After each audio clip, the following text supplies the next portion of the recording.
Hi, this is Robin, and in this video we'll be going over discussion 3, question 2 on floating point numbers. So before we get into the more details, why do we use floating point numbers? Floating point numbers allow us to represent really small numbers, really large numbers, and some special cases such as positive and negative infinity, as well as not a number. How does floating point work? Floating point works similarly to scientific notation, where in scientific notation we'll have like 3.125 times 10 to some power. In this case we'll do the power of 1. So in binary we have something really similar, except now it's in base 2. So we'd have like 1.011 times 2 to the 2 instead. So if you notice, instead of multiplying it by a power of 10, we're multiplying it by a power of 2 since we are in base 2. So each of these would evaluate to, this would be 31.25, and this would be 101.1. So we just shift it right by the exponent. If the exponent is positive, and shift it left if the exponent is negative. Okay, so we know how to interpret this number, 31.25, but how do we interpret this number on the right, the binary form? Well, just like how for 31.25, each place represents a power of 10, where this is the 10 to the 1's place, this is the 10 to the 0th place, this is the 10 to the negative 1, or the tenths, and the 10 to the negative 2, or the hundredths place. The binary representation works the same way, just in base 2. So, where we have 101.1, this would be 2 to the 2, 2 to the 1, 2 to the 0, and then a point, and then 2 to the negative 1, or the half. And if we were to continue, 2 to the negative 2, which is 1/4, then 1/8, then 1/16. And then to convert this number, this binary number, into decimal value is the same way as we do when we are trying to convert an unsigned number into decimal value. So we just add all the bits with whose value are set to 1 in their place. So we have 1 times 2 to the 2 plus 1 times 2 to the 0 plus 1 times 2 to the negative 1, which would be 4 plus 1 plus 1/2, which is 5.5. Okay, so how do we represent this number using just bits? Well, we have kind of a set format where if we have a 32-bit representation, our first bit would represent the sign bit. So it would be 0 for positive and 1 for negative. And then the next 8 bits would be our exponent bit, and it's in bias notation. So for example, the bias is negative 127. And then the last 23 bits would be for the significand or the mantissa, which is basically all the binary numbers, the binary bits after the binary point. So in our example to the right over here, in this case, our significand would just be these 3 bits. And then down here we have some of the equations to convert our floating point into a decimal value. So what we do is we take negative 1 to the power of our sign bit. So that's why it's 0 for positive, 1 for negative. And then we multiply this by 2 to our exponent value minus the bias. So this is just following the bias notation, times 1 point our significand. And then also remember that this is always a base 2. Now notice how we have a 1 already set here in the front for us. This is because unlike in decimal base 10, our base 2 can only take on 2 values, 0 or 1, so we just imply that it's 1 all the time. However, if you notice the equation on the bottom, we have a 0 here. This is because this represents a denormalized float. A denormalized float is signified when all the exponent bits are 0. So all 8 exponent bits are just completely 0. The purpose for the denormalized float is so that we can represent really, really small numbers. This is because our implied 1 in our normalized float makes it such that the smallest number that we can represent is 2 to the negative bias times 1, since there's always that 1 in the front. So no matter what our significand is, our numbers will always be greater than or equal to this value. So to represent numbers between 0 and 2 to the negative bias plus times 1, we use something called a denormalized float. So this table below just kind of summarizes how to represent some special cases. As we just went over, if the exponent is 0, then it's a denormalized float. And then anything else from 1 to 254, then it's just a normal float. But then if our exponent is all 1s, which evaluates to 255, and our significand is 0, then that means infinity. And then we can set positive and negative infinity by setting the sign bit. However, if the exponent are all 1s, or 255, and our significand is anything but 0, then it's not a number. Okay, so now let's start working on the questions. So the first part asks, how many zeros can be represented using a float? So how do we represent 0 with float? So if you remember our equation above, if we use a normalized float, there's always that implied 1. So we won't be able to represent 0 if we use normalized float. So we know we have to use a denorm float such that this value on the right would equal to 0. So anything times 0 would be 0. So now we know that we have to use a denormalized float. That means that we have to set all our exponent bits to 0.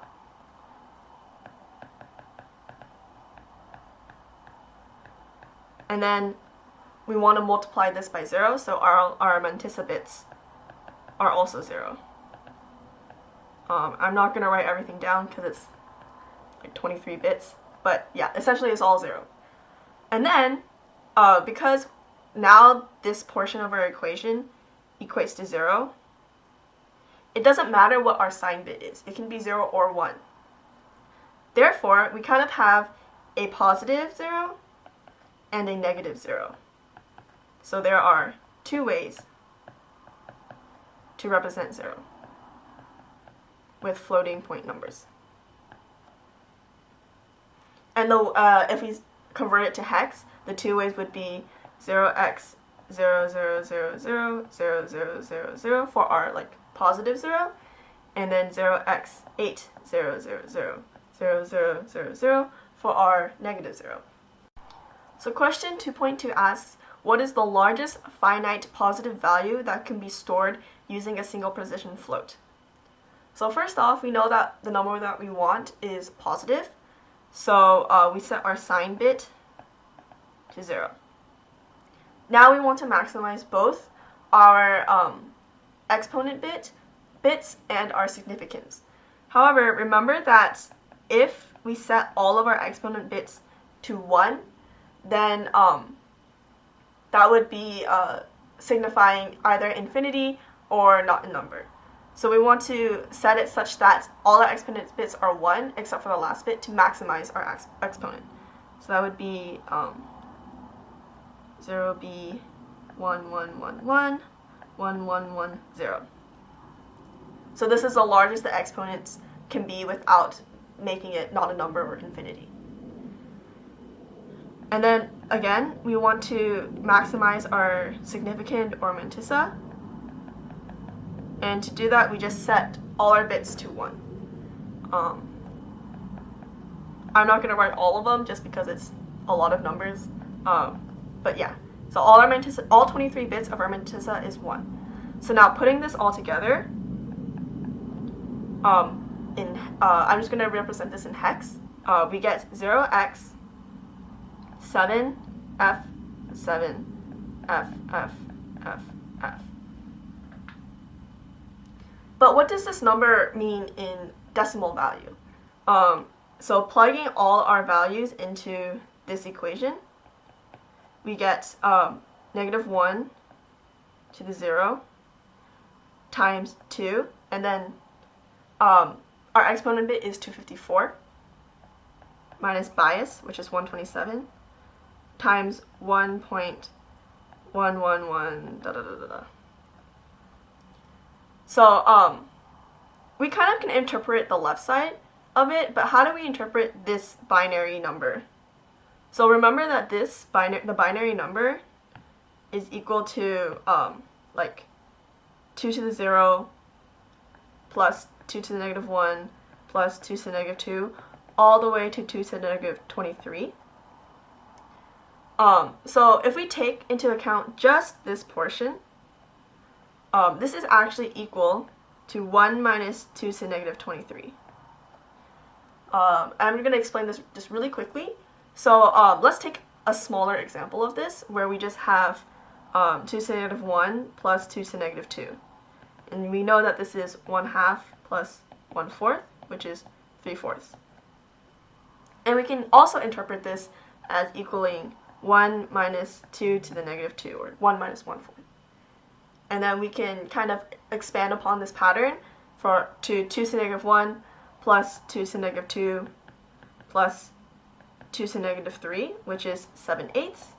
This is also 1 minus 2 to the -3.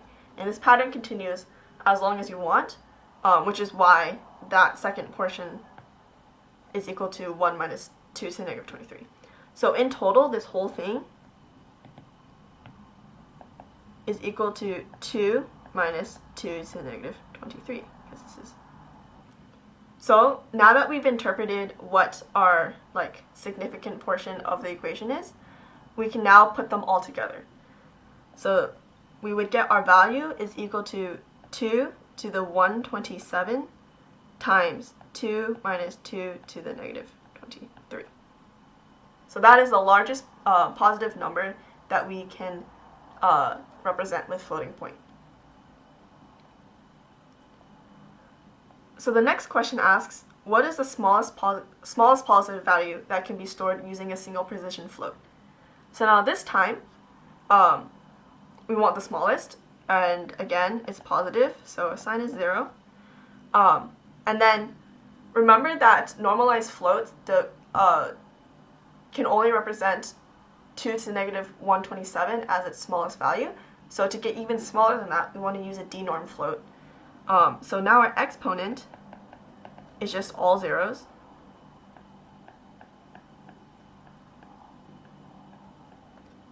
And then for our mantissa, well, if we set our mantissa to all zeros, then we just end up with 0. So we want to set it to the smallest number possible without it being 0, which is essentially setting our mantissa to all zeros except for the last bit. So it's 0, 0, 0 all the way, and then 1 being our 23rd bit. Now, putting this all together, 0x, 0, 0, 0, 0, 0, 0, 0, 1, which tells us just the very last bit is a 1. Okay, so now, what does this evaluate to? Well, again, we're going to use the equation, except the denormalized version of it, so which would be -1 to the 0 times 2 to the 0 minus 127, and then because it is denorm, we're going to add 1 times our significand, which in this case is 0.001. The last bit represents 2 to the -23, right here. So that's just what we have to do. So we end up with 2 to the -126 times 2 to the -23 being the smallest positive value that we can store. Now the next part asks, what is the smallest positive normalized value that can be stored using a single precision float? So again, sign is positive, so it's 0. And then now we want our exponent to be the smallest it can be without being 0, so just 1. And then because, unlike in denorm, we have that implied 1, we can just set all of our mantissa bits to 0 without worrying about it equaling to 0. So again, putting this together, we would get 0x0080, 0, 0, 0, 0, 0. And then what is this value? So because it is a normalized, we're just going to use our original equation. So this is -1 to the 0 times 2 to the 1 minus 127 times 1.0000. And then in this case, this is just this part just equals to 1. So we get 2 to the -126, being the smallest positive normalized value. The last part of the question asks us to convert our floating point numbers from binary to decimal or from decimal to binary. So for the first one is 0x0000. So we already saw this in the earlier part of the question, but we're just going to quickly go through it. Bits is just 0. Our exponent bits are 0, 0, 0, 0, 0, 0, 0, 0, and then our mantissa is just all zeros. So now because our exponent bit is all zeros, we know that this is a denorm float, so we're going to use the denormalized equation. So it would be -1 to the 0 times 2 to the 0 minus 127 plus 1 times 0.0000. And then since this last part equates to 0, we're just multiplying a number by 0. So this is equal to 0. And then the next part, 8.25. So we're kind of going to do this like how we do convert normal numbers into unsigned or into binary. So we take the largest power of 2 that fits and then subtract. So largest powers of 2 that fits in 8.25 is 8, which is 2 to the 3. And then we will have 0.25 left. And then the largest power of 2 that fits in 0.25 is 0.25, which is equal to 0.25, which is equal to 2 to the -2, or 1/4. So that tells us that in binary, we can represent this number as 100.01. And now we want to convert this into our kind of scientific notation like form. So we want to shift the point 3 times. So that means that we can do 1.00001 times 2 to the 3, being our scientific notation like format. Now we want to convert this into our completely binary version. So our sign bit is 0 because it's positive. Our exponent bit should eventually evaluate to 3. So we want to have the binary being 3 plus our bias, which is 127, 130, and then we represent 130. And then our mantissa would be here. So 0, 0, 0, 0, 1, 0, and so on and so forth. And then now we want to put them all together. So this is 0B, 0, 1, 0, 8. So our sign, our exponent, and then our mantissa. And then now we want to convert it to hex. And then just since we know that this is a 32-bit number, which evenly divides into 4, I'm just going to start from the left.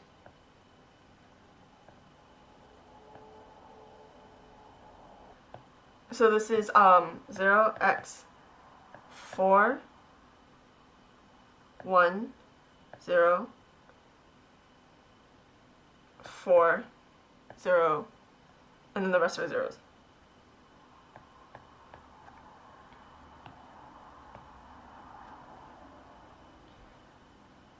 Okay, and then the next part is 0x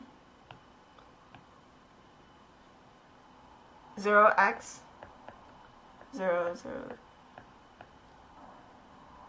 So we want to convert this into binary first. So this is 0b 2 3 4 2 3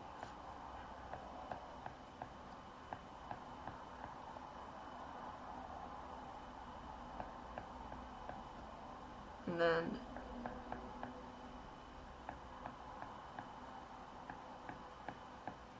like that.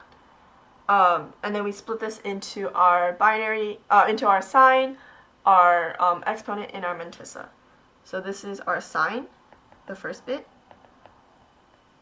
And then our exponent will be the next 8 bits. So exponent is also 0.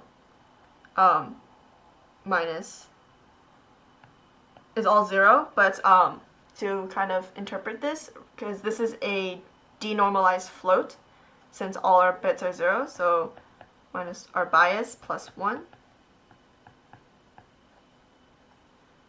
And then our mantissa will be whatever is left, so that is 0b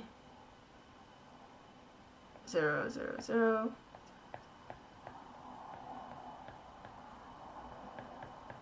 And then I'm just going to ignore the rest since it's all zeros. And then to convert this into our decimal value, so this is 2 to negative 2, 2 to negative 1, 2 to negative 2, 3, 4, 5, 6, 7, 8, 9, 10, 11. And then we have 2 to negative 12 plus 2 to negative 13 plus 2 to negative 14 plus 2 to negative 15. So putting it all together, we have 2 to the negative 126 times 2 to the negative 12, 2 to the negative 13, 2 to the negative 14, 2 to the negative 15. Okay, and then the next part, we have 39.5625. And then we're going to do this like how we did 8.25. So the largest power of 2 that fits in this value is 32, which is 2 to the 5. So now we have 7.5625. And then the largest power of 2 that fits into this is 4, which is 2 to the 2. Now we have 3.5625. And then 2 to the 1. So now we have 1.5625 minus 2 to the 0. So we have 0.5625 left. And then 2 to the negative 1 being the next biggest, which is 1/2. So now we have the next biggest that we can fit is 2 to the negative 4, which is 0.0625. So putting it all together, this is the 5th bit, the 2nd bit, the 1st bit, the 0th bit, 0.1, 2, 3, 4. So that is our 39.5625 in just binary. Now we want to convert it into floating point. So in order to do so, we have to move the decimal place 5 times. So our exponent, well, first we know it's positive, so sign is 0. Our exponent would be 5 plus our bias, equal to 132. So this is, in binary, would be 0b 1 0.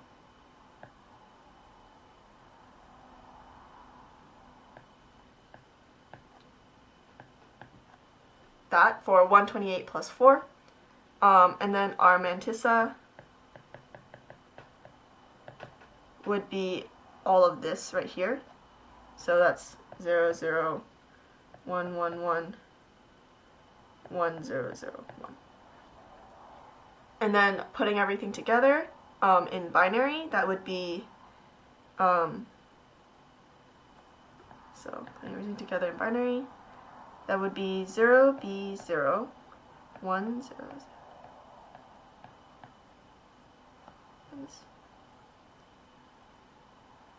8, and then 0, 1, 1, 0, 0, 1. And then the rest is just zeros. And then converting it into hex.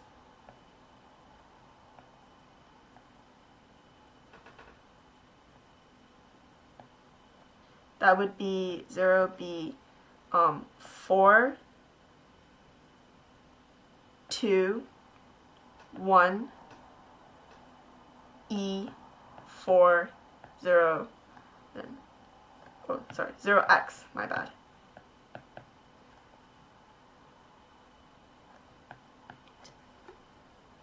As our final answer. Okay, now moving on to the next part, we have 0x, F, F, 9F, and then B, E, E, F. So again, we want to separate this out into binary. So we have P, 1, 2, 4, 1, 2, 3, 4, 9, 4, and B is, E is, oops, E, F. Okay, and then converting this now into our sine, exponent, and mantissa. So our sine is 1, our exponent is this, so it's actually all 1s.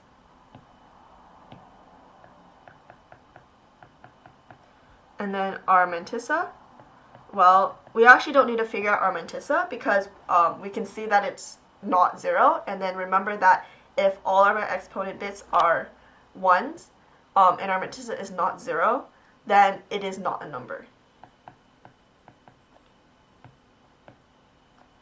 So for the last part of the question, we want to represent negative infinity. So remember that negative infinity is representable if all our exponent bits are 1 and the mantissa is all zeros. And then we set our sine bit to 1 to make it negative.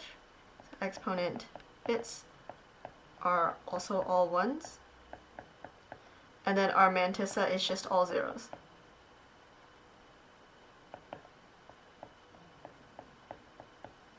And then we want to put it all together, so we get 0B 1, 1, 1, 1, 1, 1, 1, 1, and then 0 for the rest of the bits. And then representing this as a hexadecimal, we want to split it into 4. So this would be 0x, F, F, 8, and then the rest is zeros.